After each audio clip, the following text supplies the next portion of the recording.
আনভিকে খাওয়ানো হয়ে গেছে। এই মুহূর্তে আমি, আনভির মা আর আনভি আমরা অ্যাপোলো হাসপাতালের ভেতরে প্রবেশ করলাম। সব কিছু বুক করে নিয়ে সোজাসুজি চলে গেলাম যেখানে ওর ব্লাড কালেক্ট করবে। আর কি বলবো তোমাদের, ব্লাড যেখানে কালেক্ট করবে, তিনজন মিলে আমার মেয়েকে ধরে ব্লাড নিয়েছে। আরও এত চেঁচাচ্ছে, আমার তো এত মন খারাপ হচ্ছে।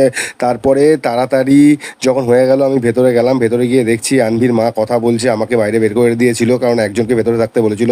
আনভিও কান্না করছে। তো তারপর এখান থেকে বেরোনোর পর দেখা সোনালির সাথে, আমাদের একটা বাইকিং গ্রুপের ফ্রেন্ড। তো তারপর ডাক্তার দেখানোর পর এবার ওর ইউরিন কালেক্ট করতে হবে। ওকে এত জল খাওয়াচ্ছে, ইস্যু করছে না। ড্রাইভার পড়াচ্ছি, আবার তখন ইস্যু করছে কারণ ড্রাইভার পড়াতে হচ্ছে, এদিক ওদিক যেতে হচ্ছে। তো যাই হোক, ওর আরও অনেক স্ক্যান ছিল।